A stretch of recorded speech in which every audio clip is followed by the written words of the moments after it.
So my producer said, I need your reaction on this video. Don't worry, it's different than last Friday. So,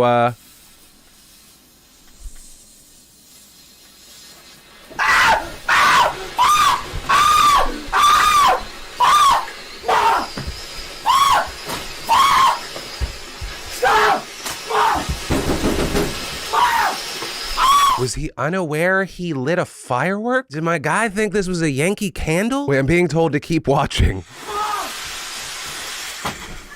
Okay, so my favorite part of this video is when his mom comes into the room and asks what we're all thinking. What the f*** you doing? I didn't know. And the firefighters show up? A firework went off, then it just like went boom. Like, this I don't know. The firework went off and it went like boom. Y'all, if you ever look at an item and you're like, why is that warning on the box? This is why. This is the most obvious thing not to do, but also for some reason on July 4th, all Americans become slightly dumber. Like we gotta warn one another, so you're not supposed to aim a Roman candle directly at your best friend's face. Seems fun, don't do it. And also, that room specifically, am I wrong? Is that the most flammable looking room in the world? Like when it comes to flammable items in that room, Pikachu was like, I gotta catch them all. I hate myself for that joke. But also, I mean, here's the deal. We now live in a society where doing some dumb shit like this, it's good for you. Like the guy that did this is one of the biggest streamers in the world, and his punishment for doing this is that in 22 hours, his video got over 2.8 million views. Right, so historically, the lesson to this video would be, don't be stupid, but maybe I'm fucking stupid for not almost setting my mom's house on fire. Because this video ain't getting 2.8 million views, so maybe I'm the dumb one. This is a news show.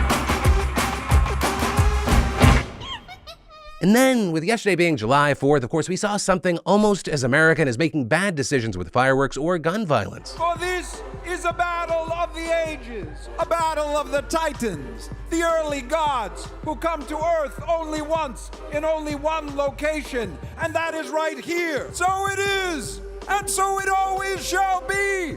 Let the contest begin!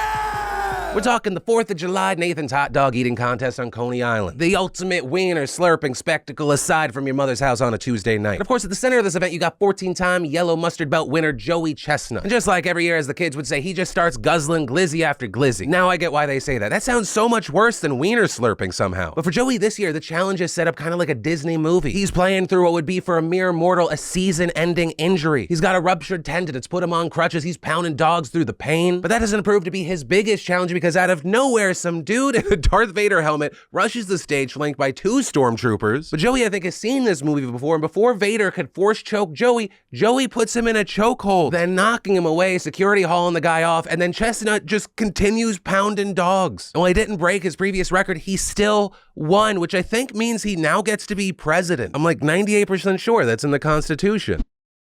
Also, if you're like, what the hell were up with those random stormtroopers? As you might have seen, one of them was holding a sign that read, expose Smithfield's Death Star, with Smithfield being the largest factory pig farm in the country, which supplies pork for Nathan's hot dogs. Right, so there were animal rights protesters and some going, okay, well then why the Star Wars masks? Doesn't that trivialize their cause?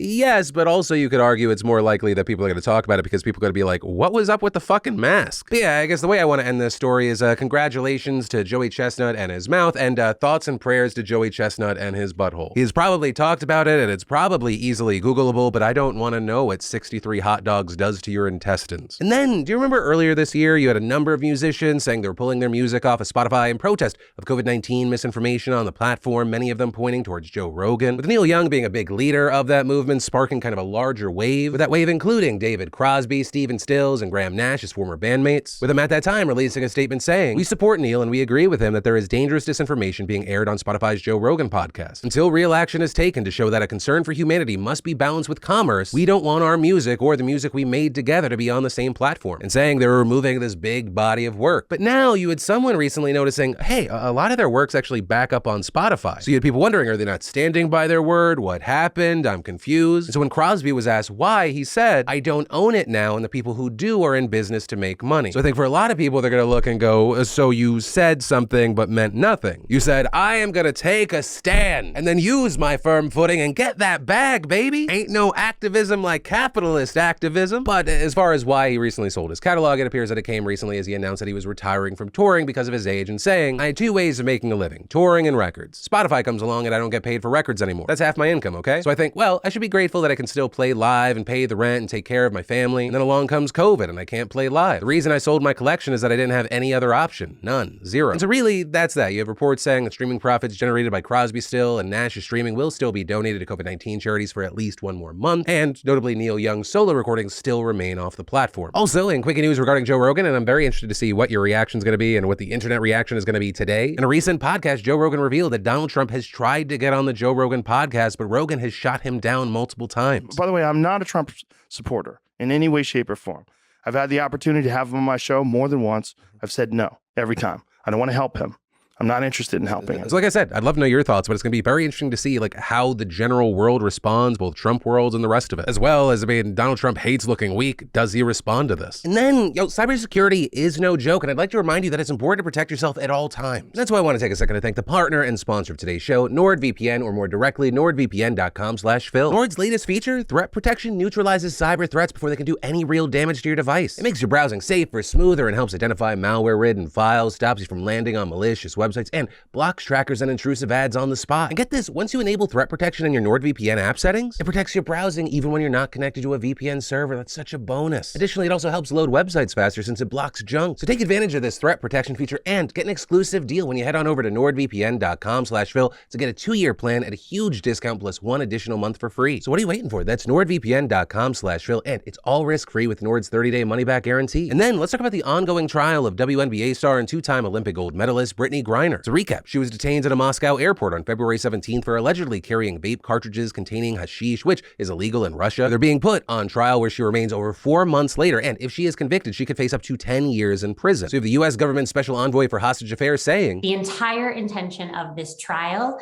is to delay, is to raise leverage so that the Russian government can ultimately use her for political negotiations. And Griner's wife also coming out in May to request a meeting with President Biden so they can expedite her return home by any means necessary, saying she is a political pawn. So if they're holding her because they want you to do something, then I want you to do it. But as of this recording, Biden still reportedly has not reached out to her, and you have her telling CBS, it kills me every time that I write to her and she's asking, have you met with him yet? And I have to say no. And so now it looks like you have Griner taking matters into her own hands, with the White House receiving a handwritten letter from Griner and the excerpts of which have been released by a spokesperson, and it's chilling. Griner writing, as I sit here in a Russian prison, alone with my thoughts and without the protection of my wife, family, friends, Olympic jersey, or any accomplishments, I'm terrified I might be here forever. And adding about the 4th of July, it hurts thinking about how I usually celebrate this day because freedom means something completely different to me this year. And so for now, we're gonna have to wait to see what happens, but also I would like to know your thoughts about the potential things that could happen. Right? Do you think we're gonna hear something from Biden? Do you wanna hear something from Biden on this? Right? Because to the point of Griner is a political pawn, I want you to do whatever you need to do. Right? For Biden to get Griner free, does that mean, what conceptions would he have to make to Putin and Russia? Do they have to do with Ukraine? Is it sanctions, arms shipments? And where is your line on this if you do want him to do something? Any and all thoughts you have on this, I'd love to hear, because you have some people saying,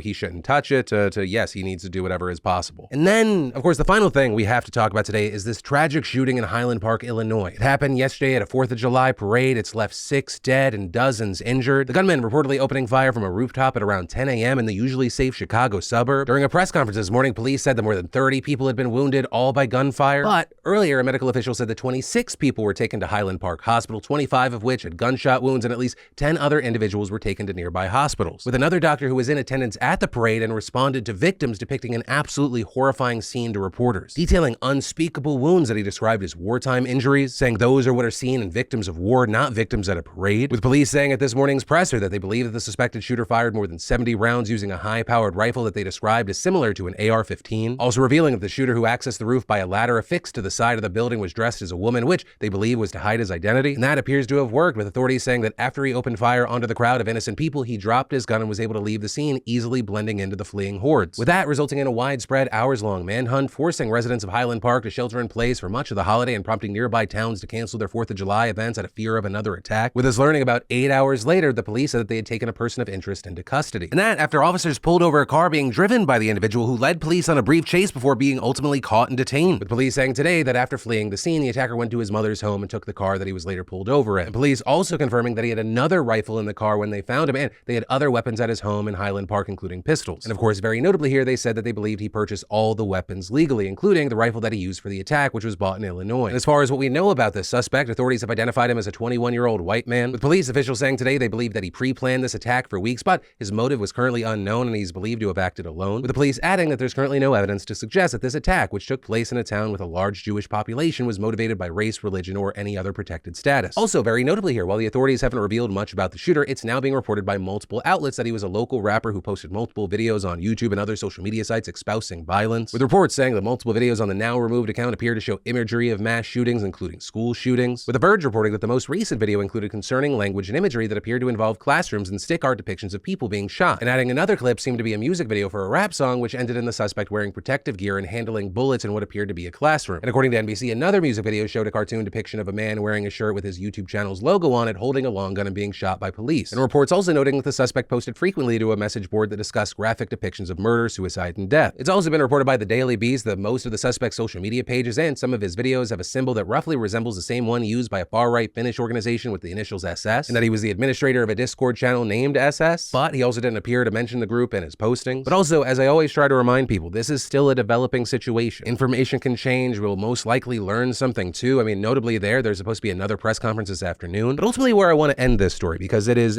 a horrific tragedy. It's something that should have never happened. But it's important to remember that the Highland Park shooting was just the largest and most high-profile one that took place over the holiday weekend. According to NBC Chicago, at least 57 people have been shot, 9 fatally by early Monday morning, and that was just in the Chicago area alone. And that didn't even include those shot and injured in the Highland Park attack. And nationwide, authorities in at least a dozen other cities also reported shootings over the long weekend, most of which took place Monday. This including one in Philadelphia where 2 police officers were shot and transported to a hospital where they remain in stable condition, as well as another in Minneapolis where 8 people were injured. But even in places where there weren't mass shootings, so many Americans are on edge right now. Right, according to reports, 4th of July celebrations in cities including Orlando, Harrisburg, and Washington sent crowds of people running at local events where fireworks were seemingly mistaken for gunshots, which, as many others have noted, kind of underscores the state of America in the most tragic fucking way possible right now. But that is ultimately where I'm going to end that story and today's show, and of course, whether it be on that one or anything else today, I'd love to know your thoughts. Also, if you're looking for more news right now, if you didn't see it, I posted a July 4th video. My inability to master a work-life balance is for your benefit, so definitely enjoy that as well. But where I'll leave you today is my name's Philip DeFranco. You've just been filled in. I love yo faces. Please be safe out there, and I'll see you tomorrow.